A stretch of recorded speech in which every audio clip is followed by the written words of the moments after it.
Buenas noches, soy Diego Israel Navarro Ávila y voy a presentar el libro de Paul Feyerabend, el libro Tratado contra el Método. Este libro de Tratado contra el Método plantea una crítica radical a la idea de que existe un único método científico. Obviamente un único método científico universal y obligatorio para producir conocimiento. Paul sostiene que la ciencia no avanza siguiendo reglas rígidas, sino gracias a la creatividad, la ruptura de normas y muchas veces contradiciendo los métodos considerados correctos por la filosofía tradicional de la ciencia. Y ahora voy a pasar con las 10 preguntas. Bueno, 10 preguntas, 10, ¿cómo se dice? 10 ideas rescatadas del libro. La número 1 es: la ciencia no presenta una estructura. Esta idea está en el prólogo. Justo está en el prólogo de la página 5 del PDF. De la página 15, disculpen. Dice que no existen unos elementos que se presenten en cada desarrollo científico que contribuyan a su éxito y no desempeñen una función similar en otros sistemas. Al tratar de resolver un problema, los científicos utilizan indistintivamente un procedimiento u otro. Adoptan sus métodos y modelos al problema en cuestión, en vez de considerarlos como condiciones rígidamente establecidas para cada solución. La segunda idea es la clase revolucionaria de la página 2. Y dice así: la clase de aquellos que quieren cambiar o bien una parte de la sociedad, tal como la ciencia o la sociedad en general, debe ser capaz de dominar todas las formas y aspectos de la actividad social, sin excepción. Debe ser capaz de entender y aplicar no solo una metodología particular, sino cualquier metodología y cualquier variante de ella que pueda imaginar. La tercera idea es la idea de un método que contenga principios firmes, que la rescaté de la página 7. Y dice así: no hay una sola regla, por plausible que sea y por firmemente basada que esté en la epistemología, que no sea infringida en una ocasión u otra. Esto me recuerda como Albert Einstein rompió con los esquemas, y es lo que plantea mucho el libro, que hay que romper con los esquemas. Albert Einstein rompió los esquemas de Isaac Newton, y posiblemente alguien va a llegar y va a romper los esquemas, lo que se tenía pensado que había dicho es Albert Einstein. Y así pasa, se van rompiendo ciertos esquemas. La cuarta idea es: todas las metodologías, incluidas las más obvias, tienen sus límites. Página 17. Aquí se critica la idea de que existe una fórmula perfecta y universal para llegar a la verdad. Incluso métodos que parecen muy lógicos o correctos pueden fallar.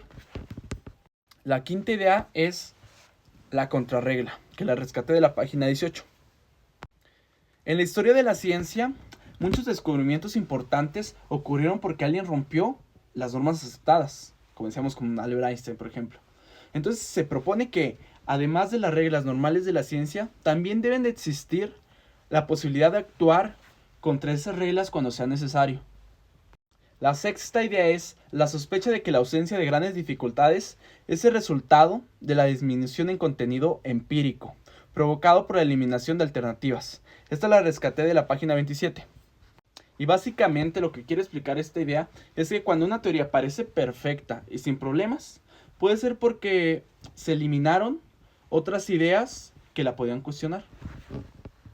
La séptima idea es la unanimidad, que la rescaté de la página 29. La unanimidad es cuando todos aceptan una misma idea o teoría sin cuestionarla. El autor considera que esto puede ser peligroso, porque al no existir debate ni alternativas, la ciencia puede volverse dogmática y dejar de avanzar científicamente. La octava idea es la contrainducción, que la rescaté de la página 32. Es una estrategia concreta que consiste en proponer teorías que contradigan los hechos aceptados o las teorías dominantes. La novena idea es: ninguna teoría concuerda nunca con todos los hechos conocidos de su dominio. La rescaté de la página 39. Con esta idea se critica la visión de que una teoría científica debe ser perfecta para ser válida. Según Feyerabend, incluso las teorías más importantes de la historia tuvieron contradicciones, errores o problemas. A mí me suena mucho como el ejemplo de la teoría general, que la teoría de la de la relatividad, donde Albert Einstein, o sea, propone algo que después se rompe y pues ahora lo que se plantea es que se unifique, ¿no? La ciencia cuántica con la relatividad. Y es una teoría muy perfecta, pero aún así carece de, o sea, por más perfecta que sea, no es absolutamente perfecta. Entonces tiene errores que no la hacen menos válida, pero aún así tiene errores, a pesar de la grandiosidad que es.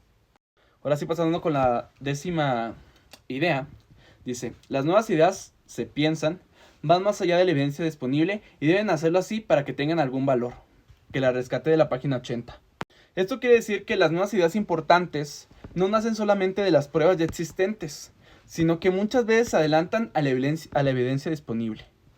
O sea, no es que haya teorías malas o cosas así, bueno, que sí las hay, ¿verdad? Por supuesto, pero se refiere a que tal vez no tenemos la capacidad ni la tecnología para comprobarlas. Por ejemplo, cuyo caso es el de Copérnico, que por más que tenía cierta razón, no, su problema y el por qué le pasó lo que le pasó era porque él no podía comprobar su teoría por la falta de tecnología, cosa que no lo hacía que estuviera equivocado, pero como no lo podía comprobar, entonces pasó lo que tenía que pasar. Ahora sí, yo sí recomiendo este libro, aunque siento que se me hizo muy difícil. Ya terminé con las ideas, por cierto. Se me hizo muy difícil porque es muy técnico, se me afigura mucho a Thomas Kuhn en cuestión de estas revoluciones científicas, que creo que las menciona.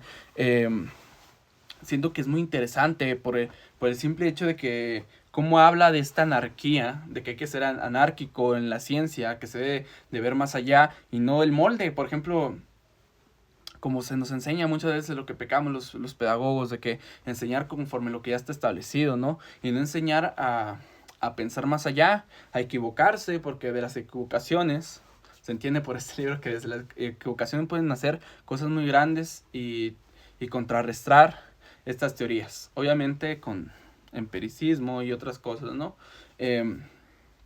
Yo sí lo recomiendo, lo recomiendo, pero siento que es muy técnico, que es muy difícil de entender. También el lenguaje que se usa es muy difícil.